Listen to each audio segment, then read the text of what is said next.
Hi, my name's Ben, and I'm from the Kinect for Windows team here at Microsoft. And in the next few minutes, I'm going to introduce Kinect for Windows. I'm going to assume that if you're watching this video, you're at least interested in Kinect. I'm actually going to assume that you've heard of Kinect, but not that you necessarily know how you can bring the magic of Kinect into the applications you're building on the PC. So we're going to look at the latest SDK release that we've done. I'm going to dive into some features, and then I'm going to show some code and how easy it is to get Visual Studio up and running and start using Kinect in your applications. A few weeks ago, the Kinect for Windows team, we shipped the latest update to our SDK, which is version 1.8. And if you've been using our SDK before, there's some exciting things in here. Or even if you're brand new to Kinect, these are things you should know about. Kinect Fusion Color. Kinect Fusion allows you to take a Kinect sensor. You can scan a person, a desk, an object, an environment, and generate a real-time 3D mesh or point cloud of that object. We can then save that out. We can pull it into CAD or 3D modeling software, or we can even send it to a 3D printer.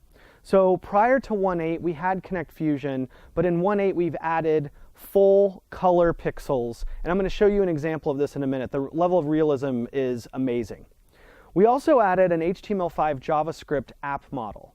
So I'm sure that a lot of people out there who are watching this video, you at least tinker with web development. If not, maybe that's even your primary thing. So what we've done is we've expanded the access of Kinect to web developers. You can continue to use D3.js if you're using that for your charting, if you're using Bootstrap for your layouts, like all the web goodness that you love and use regularly, you can now plug Kinect into that. I'm not going to demo that today. We have a sample in our toolkit that you can check out. But again, this is an amazing thing for web developers. Now I will caveat this and say we didn't build this for you to go and deploy a website on Azure or on Heroku or wherever you may be doing that, even locally with Windows Server. We built this for local host kind of kiosk scenarios where people wanted to use their web development skills. And then the other big advancement that we made in 1.8 is the background removal API. And what this allows you to do is, because Kinect is able to determine if it's a person, because we have this amazing depth sensing technology, we can actually say, hey, the person is here in these pixels, and we can clean that up and remove everything else. And I'm going to do a demo of that as well. So let me just show you here. What we're looking at is two people from my team, Dave on the top and Jenny on the bottom. And if you look at the left-hand column, this is what Kinect Fusion looked like prior to 1.8, before we put the color pixels in there. So you can tell it's, I mean, I know Dave. If you know Dave, you know that looks like him, but there's no color. It's kind of a clay model is kind of one of the ways I think of it. It's still full 3D. Same with Jenny there holding up her Surface. But over on the right-hand column after 1.8, you see the level of realism where you can actually see Dave's plaid shirt, and you can see what Jenny's wearing, and that's, the fact is you can even see the Surface logo on the machine. So I want to jump out of this for a second, and actually I'm going to pull up a program, and I want to import one of those meshes. I'm going to import the one of Jenny. And this is just a 3D modeling mesh viewing program here. And I wanted to just show what this looks like. So I can, click, and I want you just to see that this is a full 3D representation of Jenny. And we've had a ton of fun with building Kinect Fusion. We've got a 3D printer around. We can do 3D prints of people and objects. But again, if you're a game developer, I'd love to see what game developers start doing with Fusion. Maybe you use this as model acquisition tool to start getting 3D objects into your environment, at least for prototyping. So let's close out of this. I just wanted you guys to be aware of Kinect Fusion and the color support that we just added. So the next thing I'm going to show is background removal. So when you install our SDK, we prompt you to install the free developer toolkit. That's what we're looking at here. And the toolkit is sorted by components, docs, language, C#, C++, VB, and this background removal basics. I'm just going to go ahead and run this. Now, I want to point out that for most of our samples, if you click the install button, it's going to prompt me for a location. We actually give you the full Visual Studio solution files for the entire sample. So we're doing this to make it easy for you to go in and see how we're doing things, what are the APIs that we're using, and we encourage you to take that code and pull it in, use it as a starting point, jumping off point for your own apps. So I can install, but I'm going to do run here.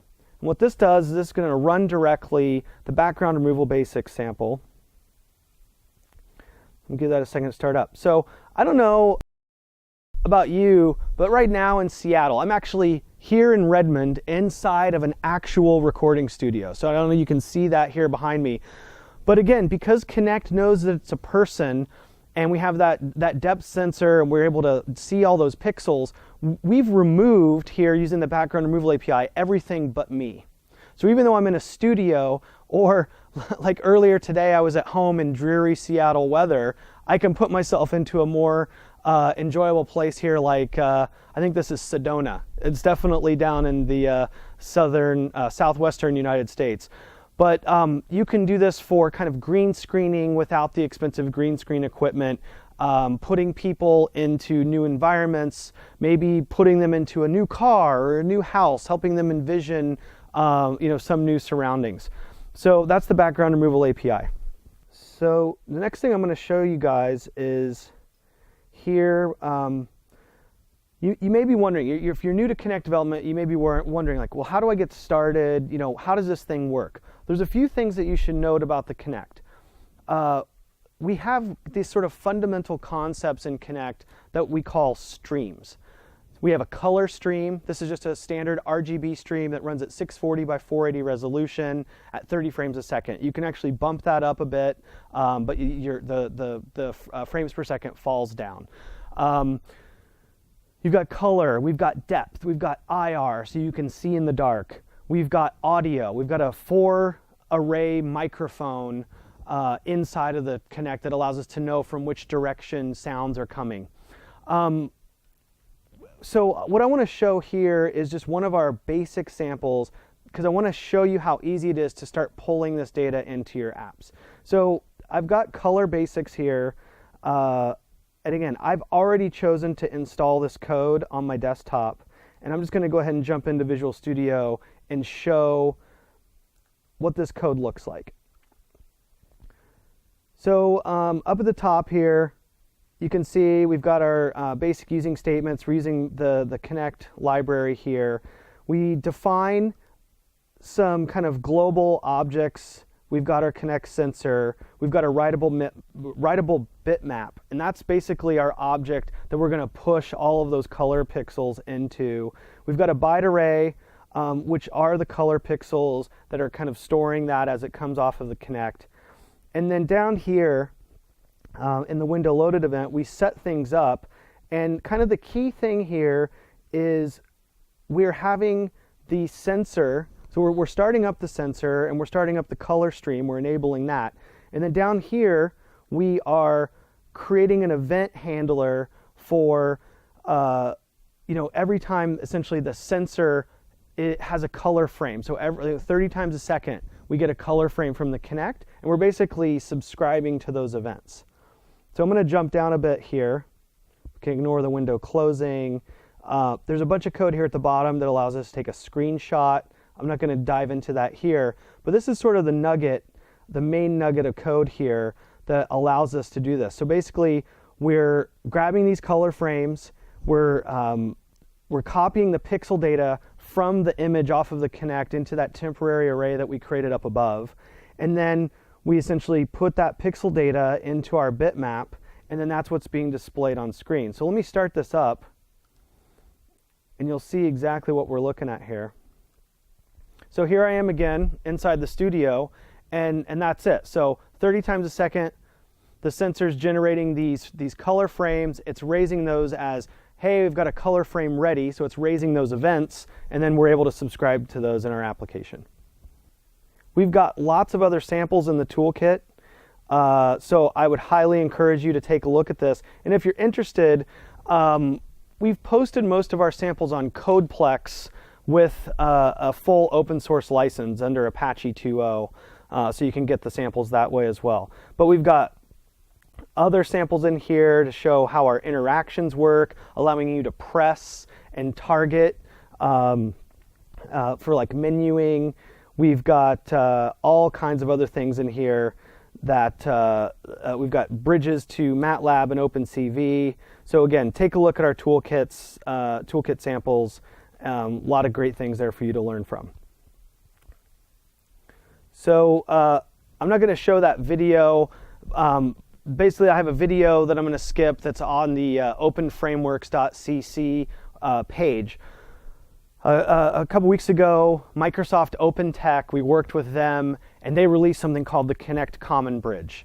This is a really easy way to get Kinect data into third-party libraries. So we worked closely with both the Cinder and OpenFrameworks communities, and there are native add-ons for both OF and Cinder.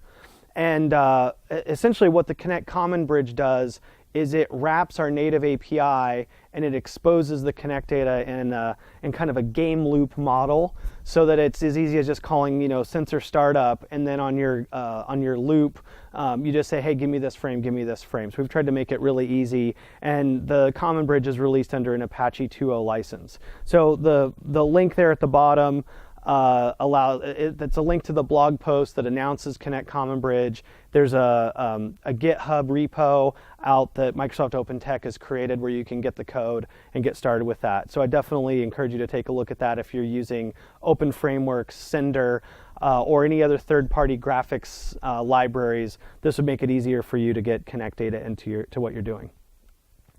Our SDK, we have a dev center for Kinect for Windows. It's aka.ms/k4wdev.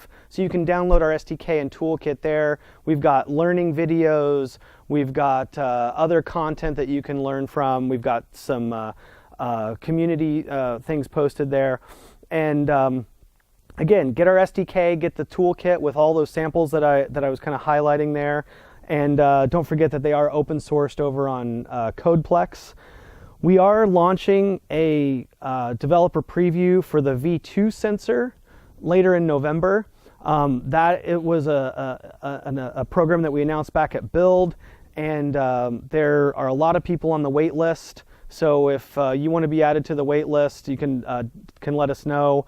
But we currently are oversubscribed for that program right now. But we're basically giving program participants early access to the V2 sensor later this month, Alpha SDK, and then we're going to release the V2 sensor in 2014.